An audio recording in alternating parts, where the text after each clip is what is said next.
Вітаю, шановні глядачі. На його Крим тема дня в студії з вами ведуча Лариса Волошина. А говорити ми будемо про таке. Окупаційний суд Київський райсуд міста Симферополя сьогодні продовжив арешт кримськотатарському активісту Едему Бекірову до 12 квітня. Про це нас інформує громадське об'єднання «Кримська солідарність». Представник російського слідства на суді клопотав про продовження арешту на підставі того, що у Бекірова є українське громадянство, і він, далі цитата, може втекти на територію суміжної держави.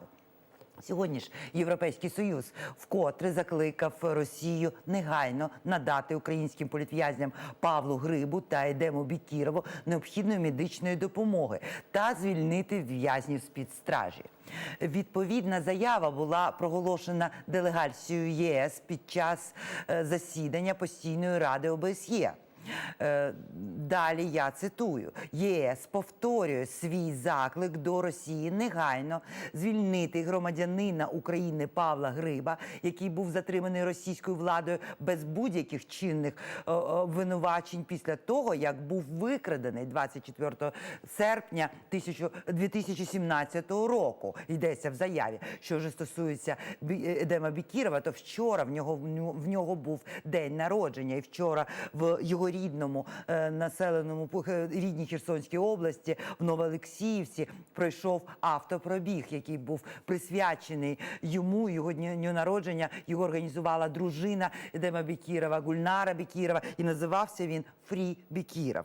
От більш докладно про політв'язнів ми поговоримо з нашою сьогоднішньою гостею Олександрою Матвійчук, головою правління Центру громадських свобод. Доброго вечора, пані Олександра. От вчора ж ви разом з Ескандером Барієвим, Елеонорою Бекіровою, донькою затриманого активіста Едема Бекірова, ви проводили в Києві прес-конференцію, де говорили про те, в якому стані знаходиться Едем Бекіров, докладно вдавалися в особливості цієї справи. От на ваш погляд, що є основним на сьогоднішній момент, на що треба звернути увагу? Основним на сьогоднішній момент є те, що Едем Бекіров помирає без медичної допомоги в СІЗО. І це очевидно всім, окрім лікарів Семашко, які, от як нам стало в понеділок відомо, написали, що все необхідне медичне лікування він нібито може отримати в застінках СІЗО, знаходячись під вартою, що очевидно не так. Тому що я просто нагадаю глядачам, що він мав би приймати щонайменше 16 таблеток, які він досі не має до них доступ. Йому тричі на день мали би перев'язувати рану, потрібен постійний медичний догляд. Взагалі він не відбув планову операцію на серці, яка мала пройти ще в грудні, і його стан доволі критичний і тривожний. І попри це, от сьогодні на суді, я не знаю, чи ви бачили цю фотографію, от я нещодавно її побачила, виставлену, і от його донька так прокоментувала цю фотографію, що ні, я не здамся. Це от було після того, як вже було знову винесені ці 2 місяці тримання під вартою. Для чого, на ваш погляд, вони це роблять? Тому що ми постійно обговорюємо цю ситуацію в наших ефірах. І питання, на яке досі, я особисто, наприклад, для себе не можу знайти відповіді. Якщо б окупаційна влада, от вона хотіла представити якогось кримського татарина, активну людину, терористом, яка там ввозить зброю, можна було обрати якусь молоду людину, яка, принаймні, хоч якось скидала би на цього кур'єра, але вони беруть хвору людину, яка, просто не могла, апріорі не могла за своїм фізичним станом привезти ті 17 кілограм вибухівки, які йому інкримінують. Навіщо ця демонстративність? Тут є 3 речі. Річ перша, у дружина Едема Бекірова, член меджлісу, і, очевидно, це відразу робить його в зоні ризику. Річ друга, на його прикладі показують, дають чіткий сигнал. Попри те, що вам 58 років, що вам потрібен постійний медичний догляд, вибачте, в туалет без сторонньої допомоги не можете сходити, все одно нас це абсолютно не обходить, ми будемо вас тримати в СІЗО, і це такий сигнал всім. і молодим, і активним, от щоб дивилися, як поводяться з людиною, яка тяжко хвора, і боялися. І річ третя. Я пам'ятаю, коли познайомилася з його донькою, вона так абсолютно щиро питала мене, за що вони вбивають мого батька. Ну, очевидно, що ненадання медичної допомоги в даному випадку це може мати дуже фатальні наслідки. І я чесно їй сказала, їм байдуже. От просто система в авторитарній державі, вона така, що людина, як одиниця, вона нічого не варта, її життя нічого не варто. І тут, насправді, треба розуміти, от коли я говорила з колегами з російськими правозахисниками, які зараз намагаються допомогти якось по своїм каналам, зрозуміло, що вони дуже обмежені, Едему Бекірову, і казали, що от його таки перевезли в лікарню, але не знайшли палати і тримають в коридорі за ширмою. І мені мій колега, російський правозахисник, каже, Саша, ну але це, на жаль, максимум, в принципі, що може бути. Тобто ця ситуація такого поводження, вона навіть не тільки політичних в'язнів стосується. Так в Росії до всіх ставляться, якщо ти потрапляєш за ґрати, а потрапити насправді дуже легко, як ми Ну, в даному випадку тут можна додати, що навіть ті, хто вірить в російську пропаганду щодо українських терористів, екстремістів, побачивши і знаючи про Едема Бекірова, ну тут тобто це така демонстрація, що, мовляв, невинна людина, щоб не було сумнів ні у кого, що, по-перше, можуть заарештувати хвору людину, по-друге, можуть запроторити до в'язниці і вбивати там, але невинну людину, 100% невинну людину, і в цьому в це насправді вірять навіть ті, хто ще мав хоч якісь сумніви. Поясніть тоді ось таку історію. Згідно з інформацією, яку надала нам Людмила Денісова, у Едема Бекірова з'явилася алергічна реакція, ймовірно, на грибок в камері. І я так розумію, що в даному випадку має все ж таки втрутитися російський омбудсмен, ну, принаймні на рівні контакту між омбудсменами. Чи є у вас якісь відомості? Чи пані Москалькова? Як вона реагує на цю ситуацію? Скажу так, наші російські колеги-правозахисники намагаються через звернення до Москалькової на цю ситуацію вплинути. І тут я, напевно, більше не буду коментувати, тому що я не знаю, як цей хід вирішиться, і деякі речі, вони дійсно потребують меншої публічності. Якщо Москалькова використає свій вплив, попри все моє до неї ставлення, і до розуміння, який це незалежний омбудсман, але зможе щось зробити, це буде, звичайно, дуже потрібно в цій ситуації. Взагалі, чого стосуються зазвичай ці перемовини між двома омбудсменами? Ми розуміємо, що український омбудсмен намагається витягти людей, принаймні надати їм якусь, поліпшити їх умови утримання. Для чого, що робить російський омбудсмен в цій історії? Чиї інтереси вона захищає? Ми знаємо, що ситуація в Росії така, що просто незалежна інституція прав людини там бути просто не може за визначенням. І інтереси, чиї вона захищає, теж, очевидно, тих, хто її призначив на цю посаду, і захищає інтереси в даному випадку режиму, який панує в Росії. Але попри це, я її не знаю як особисто. Мені здається, що все ж таки в цій ситуації, вона настільки кричуща. Давайте згадаємо, що Едем Бекіров, відверто кажучи, їхав побачитися зі своєю матір'ю, бо він не лягав на чергову операцію, і він не знав, чи він матиме цю змогу.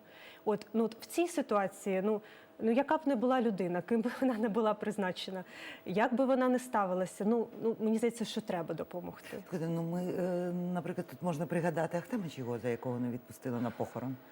Хоча насправді і це така практика, тобто вони так роблять, вони не відпускають тих, кого утримують або утримують під домашнім арештом, вони просто не відпускають на відвідини близьких у лікарнях, на похорон близьких людей. Ми бачимо зараз фото, це Гульнара Бекірова, дружина Едема Бекірова, мужня жінка.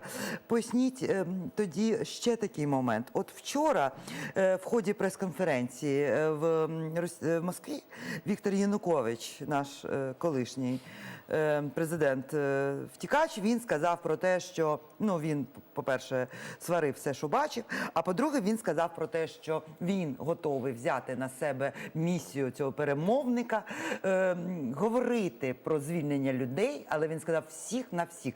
От скажіть, будь ласка, оця теза, яку він, Ірина Геращенко одразу ж відреагувала, сказала, що все це намагання пропіаритися, але тим не менш, от всіх на всіх. Чи Росія, як Росія взагалі класифікує кримців, кримських бранців, людей, які знаходяться на російській території, чи вони підпадають під цю категорію мінських домовленостей всі на всі? Для Росії ні. Тут крапку поставив Володимир Путін у 2017 році. Під час вечері в нормандському форматі він сказав президенту України про те, що ні, Сенцов і же з ними, кримські терористи, вони під мінські домовленості не потрапляють, то все про Донбас. І попри те, що українська сторона послідовно говорить, ні, це такі ж самі заручники цієї війни, просто дещо з іншим правовим статусом, на Донбасі Росія говорить, що їх там нет, а в Криму вони вже визнали, що вони там є. Все одно, поки тут ніяких зрушень немає. А стосовно цієї фрази Януковича, мені здається, що це просто намагання вдарити по дуже болючій темі.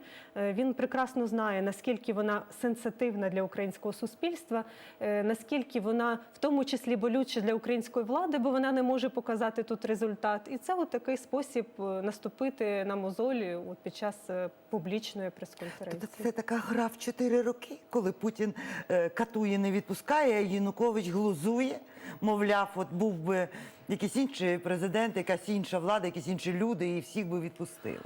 Мені складно залізти в голову Януковичу, але те, що ця людина доволі цинічна, це очевидно. Людина, яка побудувала систему і абсолютно винна в тому, що відбулося під час Майдану, тому що, вибачте, в централізованій вертикалі, яку він вибудував, ніхто б не міг ні в кого стріляти без його дозволу, і без його вказівок. Це очевидно. Тоді, щоб вже закрити цю тему, Янукович, прокоментуйте тоді ще таке. Він запропонував Україні відкрити, мовляв, Крим же це Україна, то треба відкрити там виборчі дільниці. Що це таке було? До речі, я не слухала цей репортаж, і для мене це ще одна цікава... Навіщо Януковичу виборчі дільниці в Криму? От поясніть мені. Не його Путіну. Мене цікавить ще питання, якщо говорити про Януковича, він пропонував відкрити виборчі дільниці як українські виборчі дільниці в російській державі, чи як українські виборчі дільниці в українському Криму? Це хороше питання, тому що після цього він сказав і в Ростові. Тобто Янукович, виходить, офіційно визнає, що Крим – це Російська Федерація. Або Ростов – українська територія. Ви знаєте, я не подумала, дійсно, можливо, це такий хитрий план. Там це дійсно, це дуже дивна, цей поток свідомості, але давайте ми повернемося до нагальної теми, тому що от все ж таки, ви вже сказали про те, що Путін не визнає кримських бранців, тих, хто ув'язнений на території Російської Федерації. Він не визнає їх оцю формулу всіх на всіх. Але ми пам'ятаємо, що кожен раз, коли мова йде про подовження санкцій проти Російської Федерації, коли до Росії йдуть якісь заклики, там постійно згадується про обмін полоненими.